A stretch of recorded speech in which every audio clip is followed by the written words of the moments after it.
Hello, everyone, and welcome to CSOs on the Go. And we're keeping you in the know. My name is CSO Aishat. And my name is Vivian, and we will be interviewing Adriyel Nieves. He is pursuing his Ph.D. in electrical engineering. So get right into it. Welcome, Adriyel. Hi, thanks for having me. So our first question for you, thank you. Our first question for you is, can you tell us a little bit about how you grew up and things about your primary schooling experience? Yeah, sure. So I grew up in a small town in Pennsylvania, actually. My family is originally from Puerto Rico, and they moved to Pennsylvania when they were young. And so I started early on, with a large family, I guess you can say. I had four sisters, and we grew up in a small town that didn't have a lot of Latinos in the area. And there wasn't a lot of diversity all around at all. And so I kind of, got used to that environment, basically by just staying within my family. So, I didn't really branch out, like, I guess maybe, a typical normal kid would, growing up in some place that they feel absolutely comfortable. But I did focus my time on studies, and so I was able to really do well for myself. How did you begin, or where did this idea come from to kind of pursue engineering? Did you have inspiration, or did you always know that you wanted to do this? Yeah, I think I had a lot of, it's funny that you mentioned this, because I think I had a lot of positive reinforcement growing up, which is good and vital, and for for a little kid. Kind of how I mentioned before, with the community that I grew up in, there was a small Latino population, and we did, it was basically like family members. But they were very supportive of me, and were always encouraging of me. And I took an interest in, simple stuff, like we're talking in first grade, so like counting, right? So I love numbers, right? And very early on, they always said, oh, you should be an engineer and all this stuff. And I think I kind of got that in my head. And, so I did early on have that idea of becoming an engineer. But, I know that's not everyone's path. Not everyone had that or has had that. So, right. For people that don't have that, if you're coming in to know, hey, engineering might be interesting, then it's never too late to become, or to think you want to become an engineer. So my little piece of advice there. Thank you.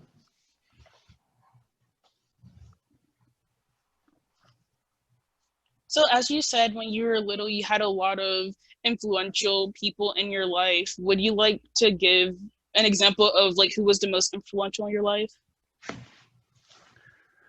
I would say it wasn't one person. It was just the collective, to be honest, the community that I had. Like I think I mentioned about, my family, my parents were always there. Even my siblings, they were supportive of me. So yeah, it was just a good environment. We also had some members in the church that I kind of looked up to, growing up, going to the church that I went to. Yeah, it was always encouraging to always just kind of have support. And I think because of the town that we were in, everyone just kind of stuck together and just said, hey, we want to see, the young ones succeed, and they just really push forward. So I give it all to, the people that I grew up with, the people that they may, they might not even remember little conversations that they had with me, but I probably still remember them to this day. So I give it all to those people. Wow. Yeah, I definitely agree there. I too agree. Okay, yes. And, you know, there are definitely several people that we look up to in our families. And I think it's really important that you have that. And so I'm really happy that you're able to take that and run with it. So our next question for you is, how would you, will you please describe your timeline or your pathway through school and everything? So the different types of studies you went through and just to where you are now. So let's see. I guess I'll start with, let's see, college. Um, so I started college in 2009. So yeah, I was, you know, young, and I tried to get into as many summer programs as I could to start college.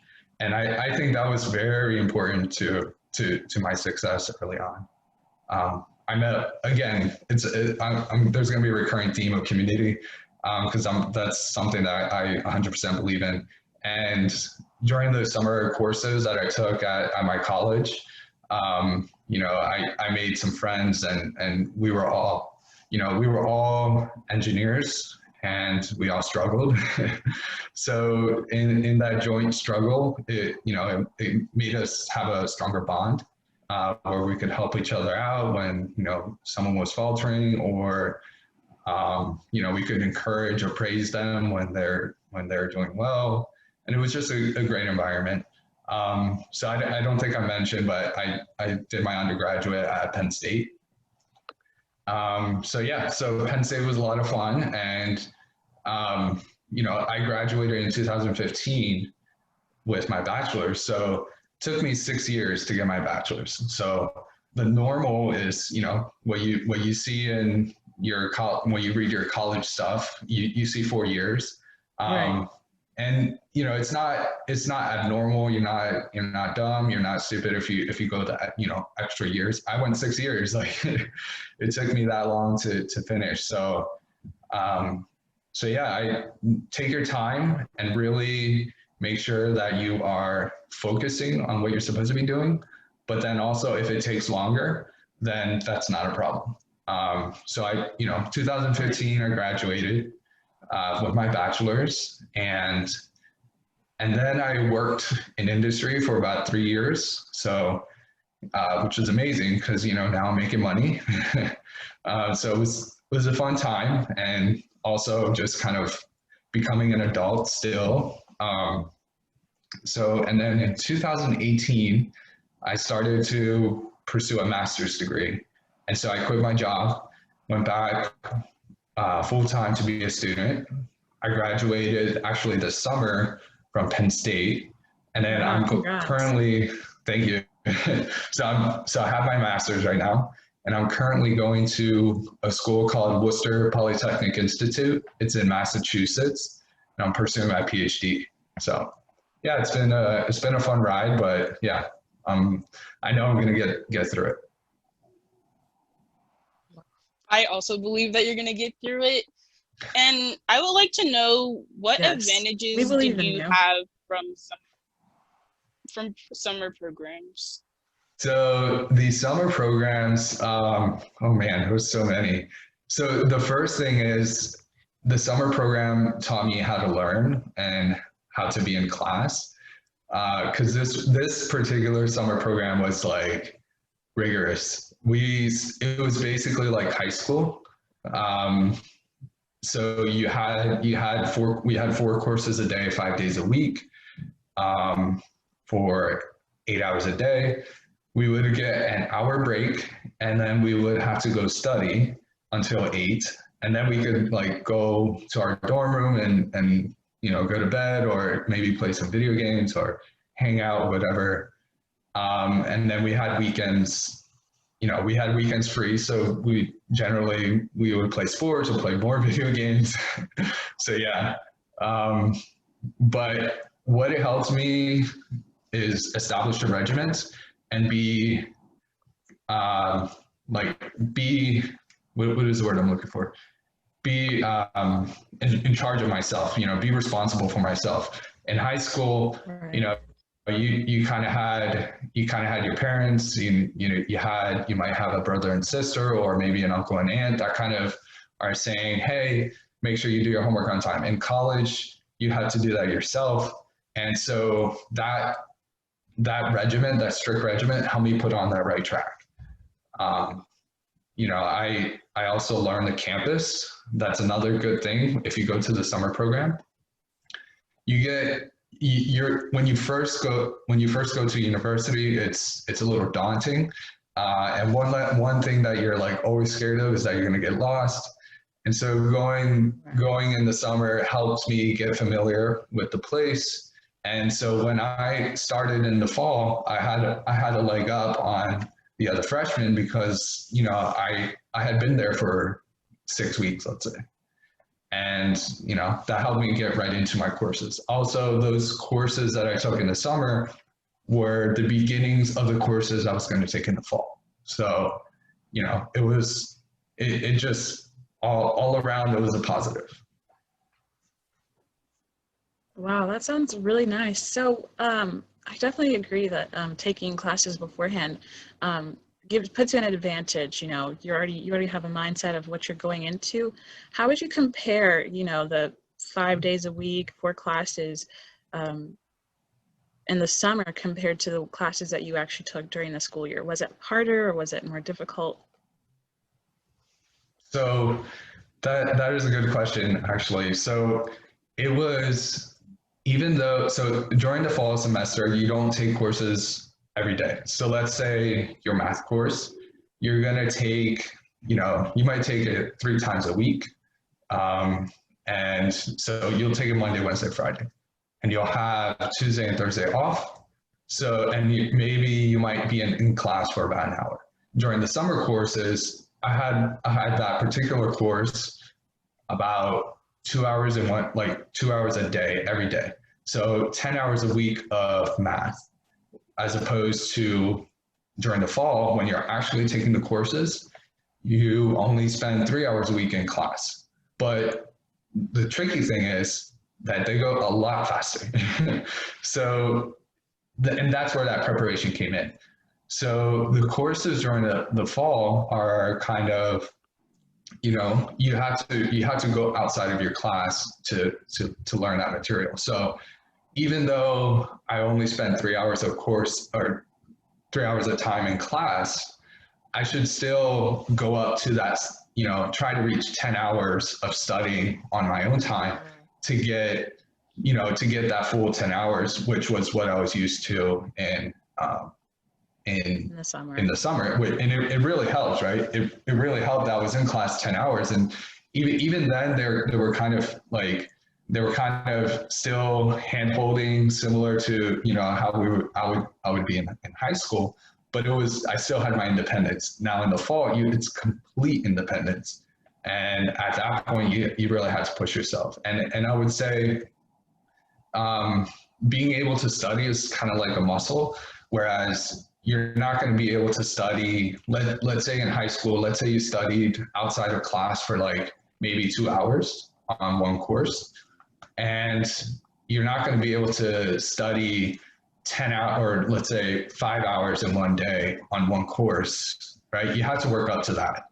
So just a little piece of advice, you don't have to be the best studier at the beginning of college, but slowly increase your time by let's say, okay, I studied today for an hour, then maybe 2 days from now, I'll study for an hour and a half, and then slowly increment until you get to the amount you should be studying. Wow. Thank you for that advice. Another question that we might have for you is, would you be able to describe the difference between your work during the summer versus the internship that you took part in? I know you said was that the job that you had, or was that a separate thing? That was a separate thing. So I've had 4 internships over my career. So that is, okay, so there's levels. You have high school, right? And then you have college, and then there's work. And it's I wouldn't say it's more difficult, but it's just different. And the thing about internships, you're usually there for like a specific thing, where in college you're kind of doing everything all at once. But at the job, you have to be a little more focused on one particular thing. Um, so yeah, it's if you've ever had um, a job when you were younger, like work at McDonald's or something like that.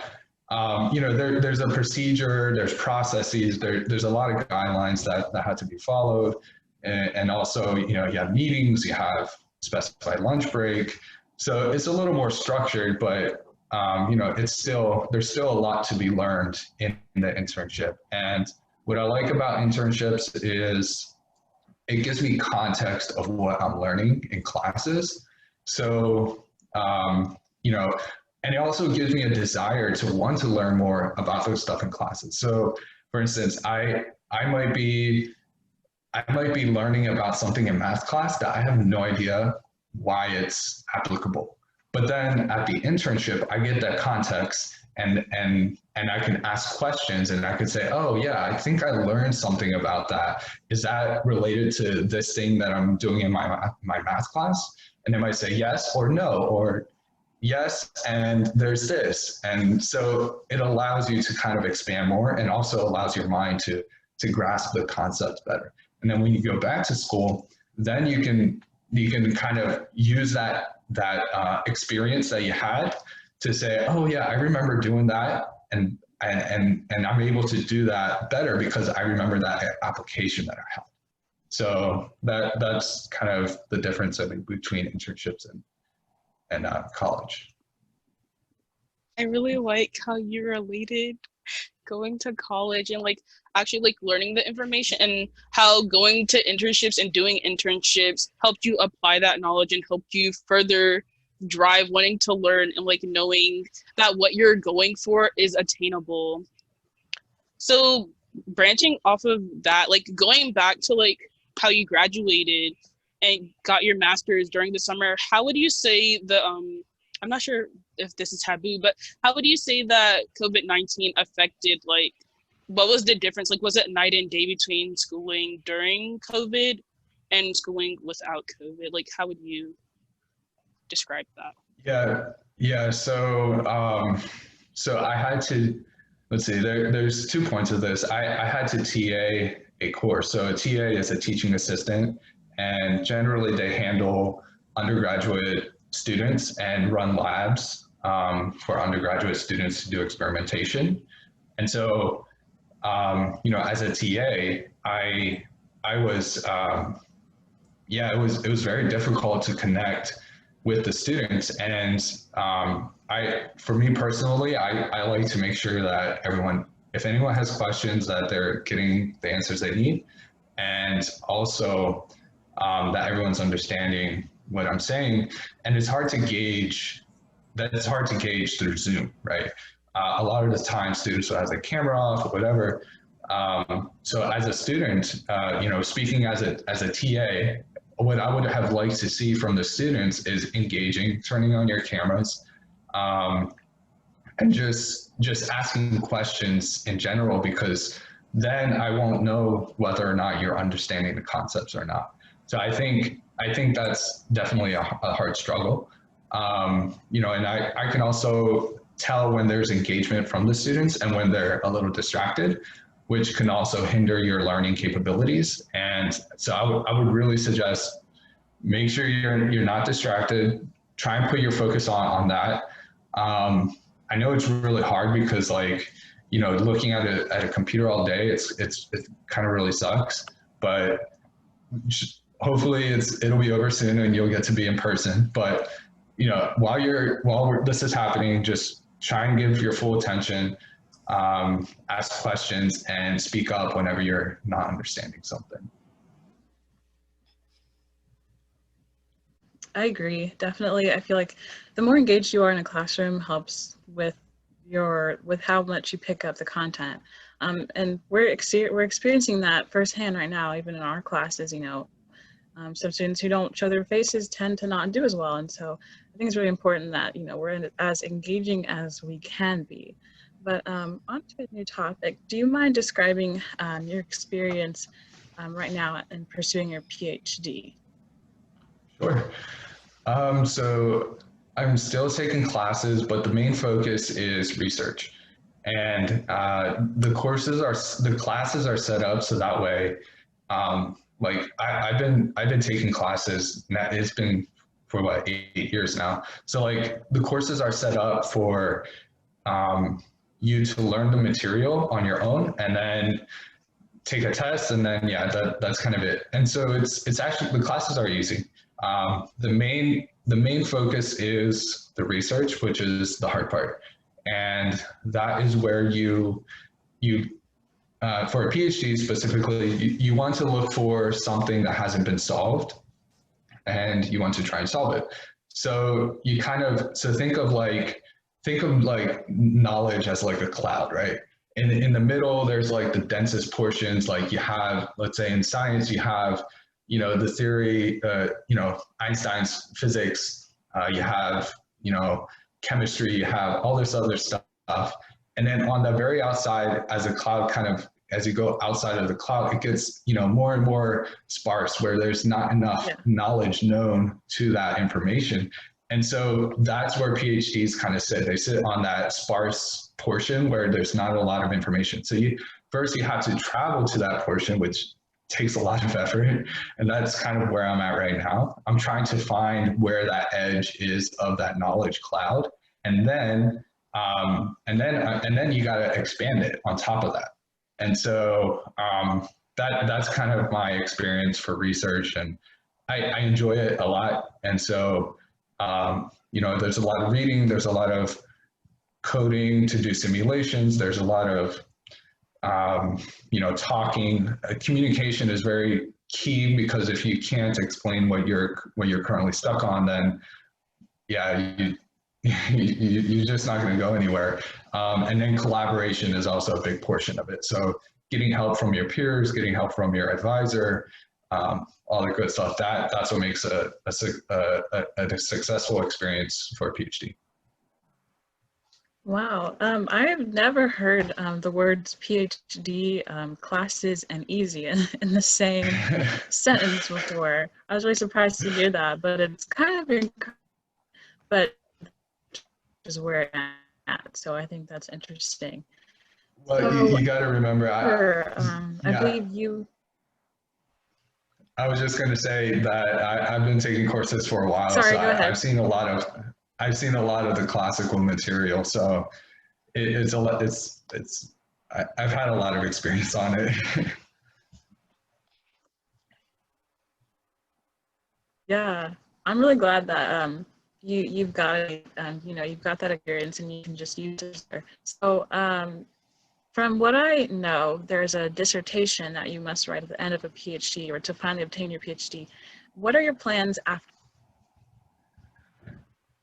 So after I write my dissertation, it'll probably take me 3 or 4 years. I just started, and I'm going to be looking for a job, probably in a research lab.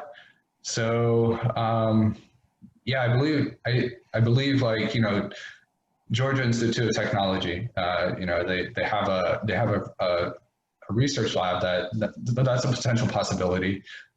There's other research labs all around the U.S., and that's kind of where I would like to kind of be. And those are usually government funded. They have a lot of resources. They're usually amazing job opportunities. They have they have cool campuses and all that stuff. They're still affiliated with college, or the university. So if I want to, go back and teach, then I could do that. There's just a lot of opportunities with research labs. So I think that's kind of where I would go. I noticed how you just said that working in a research lab gives you the opportunity to not just do research in the lab, but it gives you the opportunity to go back to the classroom. And the fact that you're even considering going back to the classroom tells me that you really like to teach and engaging with students. So that's just a comment. But my question would be, during your experience and during your journey through the educational field of electrical engineering and engineering in general, has there been a lot of diversity? You know, I would say, so I went to Penn State, and Penn State's a big school. And you can only make so many connections. So like I found the amount of diversity that I needed, but I understand that that is different for everyone. I think that's an issue that needs to be worked on for sure. Like the amount of diversity is not near, I guess, the term that's used is, critical mass. It's not at the numbers based on,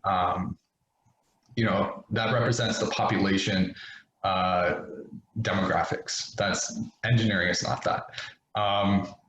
But I was able, like I said, I was able to find community, and I was able to find people within engineering, maybe not exactly electrical engineering, but other engineering types that are struggling through what I'm struggling through, whether it be math classes or homework or the amount of work. I was able to find that. And I think, we always stuck together. Like, so there's a couple, for STEM in particular, there was a couple, sorry, I'm blanking.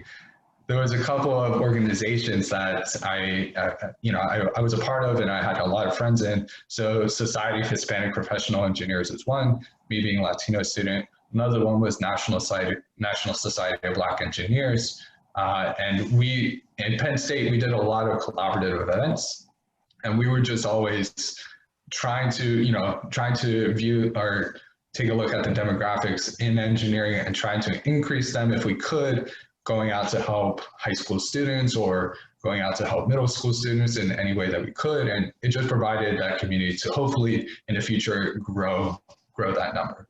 I think with how things are being, how the world is changing for the better in regards of, social or acceptance and ideas of diversity and inclusion. I think that the demographics are in engineering and STEM fields are going to eventually reach that critical mass that represents the actual demographic population in the US, which is an encouraging thing. So, yeah, I think it will get there sometime. It might not be right away, but it's going to get better is what I would say. Thank you for giving me that inspiration. And I will like another piece of inspiration. So if you had some advice to give my peers and my generation, I know you gave a lot, which is very encouraging, but if you could give like one really important thing, what would it be? Yeah, I would say ask questions and don't be afraid to raise your voice. Kind of going along with, maybe you're the only minority in a certain group, like in a class, or let's say in a classroom setting. Don't be afraid to ask questions. Don't be afraid to raise your voice, to say a thought. And that's really going to allow you to really engage in this concept of college and whatnot. And that's going to allow you to make you stronger and more confident in yourself, and just understand no one has all the answers. So like, if you're scared that something might be a stupid question or a stupid comment, then don't have that thought, because it's just not the right way. It's just not right. Like your thoughts are your own, and you just have to speak feel confident to speak of what you have to say or what you have to ask, and that's going to really help you. Thank you for that piece of information, and thank you for coming to speak with us today. And yeah. Well, thanks for having me. This was awesome. Great meeting you, all of you. Yes, it was nice to meet you, Adriyel Nieves. Thank you so much. Thank you. thank you everybody for coming to listen to Adriyel Nieves speak about his perspective in the educational world of engineering.